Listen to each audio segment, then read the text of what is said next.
Ito nga po, at sabi pa ni Marco Beta na wala daw po ang discovery ni Tomas Cloma. Kaya nga, ang sabi ni Loren Legarda, ay kailangan mag-aral-aral ka muna ng history. Mukhang iniskip po yata ni Marco Beta ang history ng ating high school, college.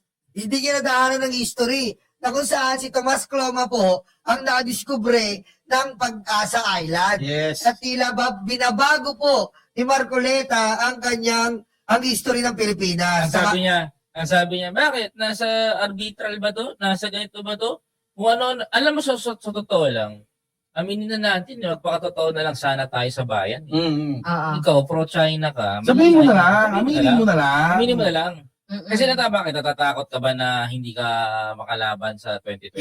Yan isa pa yan. O pumoporma ka ng ganyan dahil meron kang gustong gawin sa 2028. Maybe. Talaga. Diba? Meron kang pinoporma, inaawit ka. Anda. Kasi sa totoo lang, manalo, matalo yan. Pag tumakbo si Marcoleta na vice, di ba? Di ba? Pero naman. Marcoleta Ilan is doon, a ilan doon? Manchurian candidate, I think. Manchurian candidate. Manchurian. Manchurian. Pwedeng maging, pag tumakbo yan, parang ganito eh. Matalo, manalo yan. Senador pa rin niya pag natalo. Oo naman. Kaya walang talo. Oh. Kapag dumaban siya, maglalabas ka na siya ng pera. Ngayon, Eh, suporta ang hinahanap niya. Kaya nga, dapat lang talaga na huwag niyong i-strike out. Huwag niyong tatanggalin sa record ng Senado yang sinabi ni Rodante Marcoleta. Kasi ang dami ng kasalanan ni Rodante Marcoleta sa bayan. Oo. Kung maalala niyo mga kababayan, isa sa mga sinabi niya pa na there's nothing West Philippines. yun, there's nothing There's no such thing as West Philippines. guni-guni lang natin yun. Ano magiging guni-guni? Diba? Tapos, yan na naman, yung i-give up yung KIG. Then, pati itong si Tomas Cloma. Sinabon nga siya niya naman talaga. Loren Legarda. Kaya nyo na, wag nyo lang ipa-strike out dyan sa, dyan sa record ng Senado. Yan, para pag dumating yung mga susunod na henerasyon natin, mababasa nila, ay, ganito pala itong, ano na to? Itong, Hindi, alam mo, tawag ko nga sa kanya, makapili. Hindi, makapili talaga. it is what it is. Iba na ng mga Makapili. mga makapili. Boss Dati Frankie. nagsusuot pa ng bayong. Ngayon, talagang, hindi lang yun. Talagang nilalabas na yung mukha nila. Palatandaan na makakapal talaga ang mukha nila. Paano ba naman, Boss Frankie? Paano kung yung mukha na mismo nila, talaga, mukhang bayong talaga?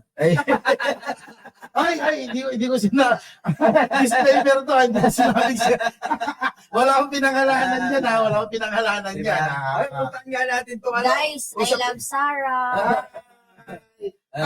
I love Sarah. Don't bring tatay home. Don't bring tatay home, ma. I love Sarah. Puntan natin itong pangyayari sa ICC. Oo. Ay, maganda yan. Maganda. May napansin pala ako, boss. May kit ng natin, Spider-Man. Busog na busog. Akala ko sasabihin ni Mima, busog na busog, may kasamang busog na busog, parang tiyan ni Martin Romualdez. Ay, kasi Binabago ko na. Uy, di ba pumayat? Uy, sabi mo, boss, ay pumayat na siya. Oo nga. Pero naalala ko kasi nung dating nakita ko siya. Di ba ng Wild Male Drive? Mag-usapan na natin yung ICC. ICC na tayo, ICC. ICC. Oy guys, mga minamahala, pag-usapan natin yung International Criminal Court. Yan. According kay Vice President Sara Duterte, tanggap niya na daw na hindi na makakauwi si President Rodrigo Roa Duterte. So meaning low-key na sinasabi ni Sara Duterte na dyan ka lang muna, kailangan pa kita eh. Or maybe, dyan ka lang muna kasi alam namin na may kasalanan ka talaga. Kailangan mo nang managot. Parehas. Diba? Parehas. Or baka naman itong si Sara Duterte ay nagpapaawa effect din. Yun na yun. Oo. Gagamitin nila. Ginagamit nila si Digong para sa mga bobong mga taga-suporta nila. Boss, my partner, alam nyo, dyan magaling. Sino? Ang mga Duterte. Kaya pala dapat Naalala nyo ba ng panahon nung binubudol tayo ng 2016? Oo. May pahalik-halik pa sa black.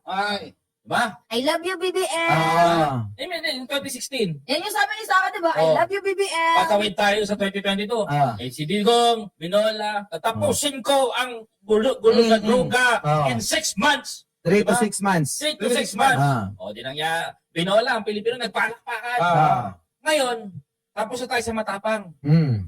Andito na sila sa drama. Mm. Drama na yung eksena. Mm. At yung eksena ng drama ngayon, matindi. Ano yan? Gagamitin nila si Digong. Nako. Eh di To ba? get the sympathy ng mga Pilipino para makakuha ng boto. Mm. Ito pa pinakamalala, partner. Ano yan? Gagawin nila to ngayon. Ano nga? Sabi mo, Inumpisahan hindi ka na. makakapunta sa langit kung hindi ka dadaan sa aking mga Si Pastor Kibolo. Si Pastor. Oh. Ito pa matindi. good. Ito matindi. Ito na yung drama niya. Ah. Umiyak. Ay. Umiyak. Sana, nilalawak mo na lang. Ako na presidente. Nako nang Nak ng teteng naman. Eh, di ba sabi niya, tawag daw ng Panginoong may kapal yung tumakbo siya? Mm. Anong mo kung sinong Panginoon? Oo. Hindi po na. Yun ang tanong. De, Yun ang sabihin, Panginoon. sabihin mo, liwanagin niya. Kasi kapag hindi niya nililiwanag yan, eh Wala baka, po eh. baka malito yung tao kung kanino ka ba talaga sumasamba. Guys, may tanong ako. VP, sino ba yung Panginoon na tinutukoy mo? Hindi ba't naalala ko nagsabi ka na you are the president of the hell? Mm. Diba? So, sino ba yung tinutukoy mong Panginoon na nagpapatakbo sa'yo dyan para tumakbo bilang Pangulo ng Pilipinas? Malay mo, may bumulong sa kanya. Sino? Eh, minsan kasi yung mga bumubulong, hindi natin nakikita. Diba? Alam nyo naman na yung mga may sakit sa pag-iisip eh. Sila lang nakakarinig sa mga bulong na naririnig. So, sinasabi mo, Boss Mike, na kailangan ng magpa-psychiatrist ni Sara Duterte? Dapat matagal na. Ay, Oo, dapat dapat matagal na. Papaalala ko lang sa inyo, way back 2022 ata. Mm. May isang psychiatrist na Nagsalita. nagsalita, in-examine si Rodrigo Duterte. Oh. Nalaman na meron siyang narcissistic. Si Sara ata yun. Hindi, si Rodrigo Duterte. Digong. Oh. Narcissistic Personality personality disorder. Oh.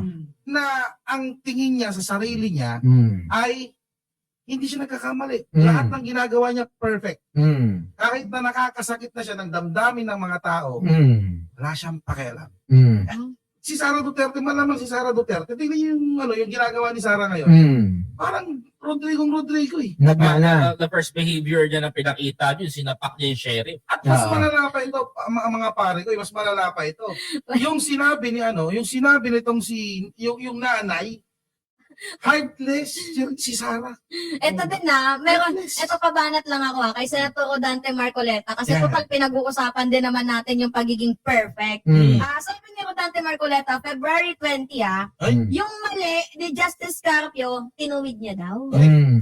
Yung mali ni Senator Ping Lacson, Tinuwid tinuwid niya din daw. Ah.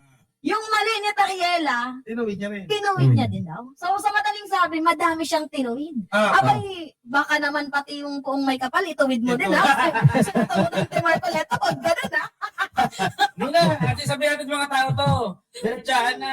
Sige, ilaban nyo ng ilaban si Sara Duterte. Total naman, ganyan kayo katindi. Tingnan natin kung maging Pilipinas ba tayo pag nanalo yan. Pansin ko, lahat ng mga DDS, feeling nila perfect sila. Diba? O, Pare sila ng sakit ni Digong.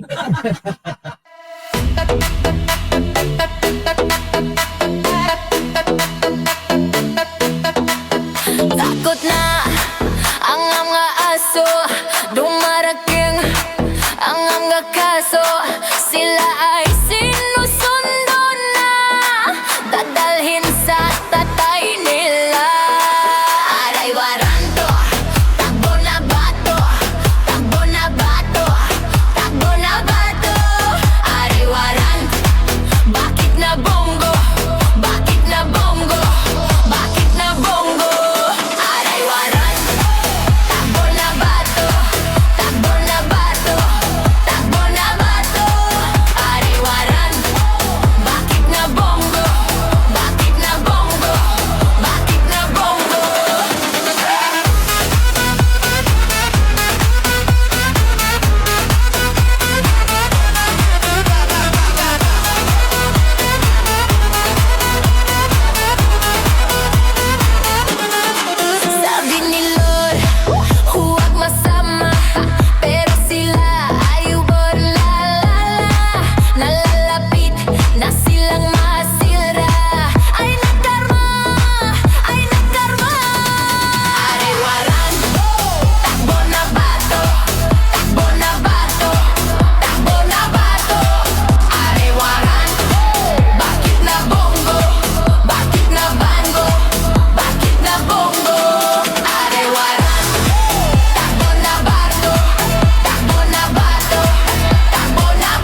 utak luga, de, stanga tanga, de, utak luga, de, stanga tanga, de, utak luga, de, stanga tanga.